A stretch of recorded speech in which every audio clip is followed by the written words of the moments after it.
हम मर जाएंगे। किसके लिए मर जाइएगा? हमारे लिए मर जाएंगे, हम उसके लिए बिना जिंदा नहीं रह सकते हैं।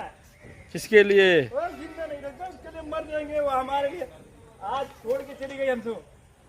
हम ट्रेन में ही जान कूद कर जान दे देंगे, बिल्कुल उसके बिना जिंदा नहीं रह सकते हैं।